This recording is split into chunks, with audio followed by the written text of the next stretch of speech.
We're going to be making room on our load center for a Tesla wall charger by installing some tandem breakers as well as a double pole 60 breaker. All right, guys. Hey, Jeff here. We're going to be actually swapping out some breakers here today. So we're actually adding this double pole 60 to this, but as you can see, there's just no spots left on this load center. So the cheap and easy way to do it is to take some of these single pole 20s and convert them to the tandems. So it basically gives you two single pole 20s in the same slot that you have one. And as you know, code will allow for this. A lot of the load centers back in the day just had too few spots. This one only has 24 slots for a 200 amp service. This same panel, if you installed this on a new house today, would have 40, sometimes even more than that, slots, just because of the number of dedicated home runs and whatnot. So what we're going to do is we're going to take these four single pole 20 amp breakers, and we're going to put them into these two, which will then give us the space to do that. So that's what we're going to get done. Obviously, with anything electrical wise, just make sure you're comfortable. If you get sweaty palms and all that as you're going to do electrical, don't do it. You have to be confident with this stuff. You cannot mess around with it. Main thing is just to make sure you're dealing with a dead panel. So I'm going to go ahead and just kill the power now, and we'll get this cover off and get started on them. But I'm going to show you how easy it is to what we call pancake these up into this to create the space for that. All right, so I'm going to be drilling a hole in the top of this to bring this, you can see that conduit coming down, but I've got to bring that wire through the top of this. And so one of the things I like to do is, make sure I catch any of the metal shavings or anything and the tools that drop through. I'm not going to hit any of this load center. Obviously, even when I shut the power off to the load center, these two main lines are hot and they've got lugs and whatnot that are hot on contact. So you want to make sure you've you're doing what you can. I just put a little piece of cardboard here. I'm going to be drilling through this. This will catch any metal shavings and kind of direct them out. You don't have to do that, but it also kind of protects your hand from slipping down, and just a lot of different things just to keep that going. All right, we're gonna go ahead and start drilling that hole there. Now, where am I? Where's my little dent? There it is. Okay.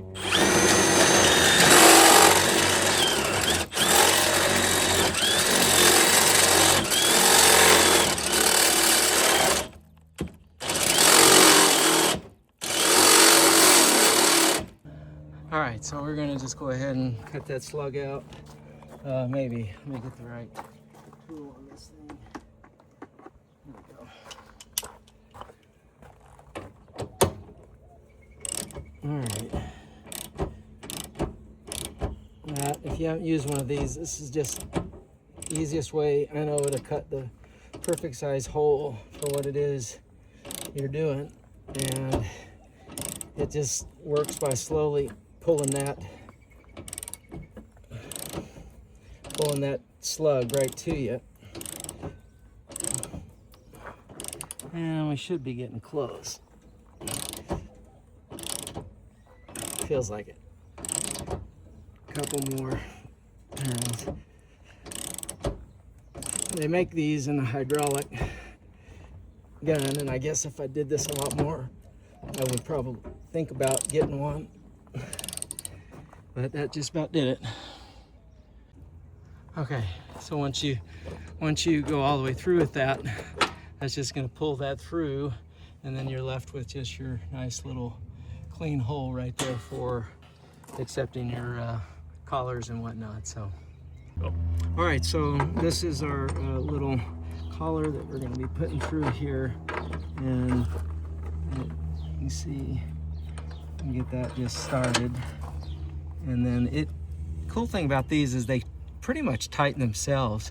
So once you get that going, it's gonna get on there as tight as you need it. So that now gives us the access to bring this wire that we got here dangling down. We're gonna bring that wire down into that. So that's our next step. Okay, so we're gonna, what did we say? We're gonna take care of these 1, 2, 3, 4, right? So these, these are just your standard breakers. They rock in place, so they're really nothing to them. Again, the power is off. I would never try to do this. I see guys do this all the time without the power off. But the reason why I don't is because this wire goes flinging out of your hands, touches the bus bar, it arcs, ruins something at minimum. At best, that's what the damage is. At worst, it tags you. So, you know, definitely you don't want to be doing that. So most of these breakers just rock back out of place. You typically don't have to do much to get them out. And this one's been on here a while. So there's no screws, no nothing. These just mount in here, and yeah, they just rock in, and if you throw them, you can get rid of them. But you can see this is the contact. That's what actually lands on the leg of the bus bar, and then it hooks in place with these at the back. So what I'll do is I'll take out these two, put in a new one, and we'll go from there. So it's literally just rocks. These are on there. These might have been on here for quite a while. They don't normally take this kind of persuasion to come out. Again, power off. Never do it without the power off. And then let's see. These are, yep. Okay, so yeah. So now those two are out. The one that we were going to replace it with is right here. So you can see it's got the same setup. It grabs the same bar. It's just splitting this on the inside to have two of these 20 amp breakers right in there. So this is not a double pole 20. This is a double or a tandem 20, meaning there's two on there. So to put one in, it's the same thing in reverse. You kind of find the groove right here. Now this is for the Square D, Simmons, or GE panels, kind of all have similar setup, but that's it. That breaker is now installed, and since I had to kind of what do you call it, wrench on this one a little bit, I'm going to go ahead and check those and make sure they're good. And then these two, is my head in the way? Probably. So to get these back in, you're just simply going to loosen up your lugs here just enough to where that will slide in, and then I kind of like to keep pressure on it myself and turn it just a couple times to make sure it's in there and seated. And again, these don't have to be like gorilla tight on there, but you do want them on there. And same thing here, just get it in place, make sure it's seated at home, and then I'm using kind of one hand here to do that while I tighten it. But you can see how easy that was, right? So we've now taken two spots and put it into one, and we'll do the next one right here. So, all right, so this is the double pole 60. So we're installing this because we've got a Tesla charger going in the garage, and you can see the double pole means that it's going to hit two legs. So you can see those down here. Those two legs are just down in there, and this one breaker, and they call it a double pole because it's going to pull both of these at the same time. You can't turn one on without the other. Some double poles will be a single pull, meaning it could still have a 60 and just have one switch, and the internal mechanism is turning both of them on.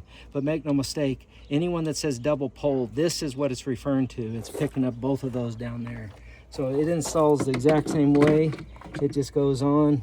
You let this thing ride in that groove back there, and then you rock forward until it snaps. And they're a little stiffer, which is the way you want them. You want that. There you go. And you heard that positive click, right?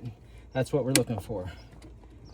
And I'll go through, because since I did kind of put these in, I pushed these out a little bit. And these could be a little crunchy, meaning that you could get a little bit of an arc on them if you don't seat them all the way down. So just make sure they're seated. So now that I've got all four of these 20s hooked up into two, pancake them up, I made room for that 60. So the next step is to get this 6-gauge wire through here and down and land it on this double pole, and then also on our neutral and grounding bar over here. So we'll go to that step next. All right, so we got the 6-gauge wire pulled. We got it stripped back to manufacturer specs. These things will always tell you the length of how far they want them stripped. And I leave myself enough slop up here. No sense cutting it short. If you need to move the breaker or attach it to a different breaker or something, you got a little bit of play. And then same thing, you're just gonna feed it in. I like to keep a little pressure on it until I feel the lug set screw kind of grab a hold of it. And you can see in this case, it's actually even moving that back a little bit. And then just snug it in there. And give it a good tug just to make sure. Same thing on the red. So this is the second leg of your power. That's how you're getting 220. You're grabbing 2 legs of 110 to give you the 220. So that's the mystery behind it. And then same thing. Just want to make sure it lands in there nice and tight. Put some pressure and then tighten it. So that's pretty much it for getting the swapping out that double pole 60. You know, we did quite a bit here today, but as you can see, it's easy. We made room for a double pole 60 just by simply pancaking up some of the 20s. Now I still have to land this neutral over here on this bus bar, but I'll do that. But anyway, if you like the content, guys, by all means, please feel free to like, subscribe, and share. That's what helps us out the most. YouTube loves it when you share the content, so by all means, please take the time to share this with somebody that would do it yourself, or somebody just looking to figure out how to do stuff that seems scary on the outside that's not too bad. So thanks so much for watching. We'll catch you next time on the Lowdown.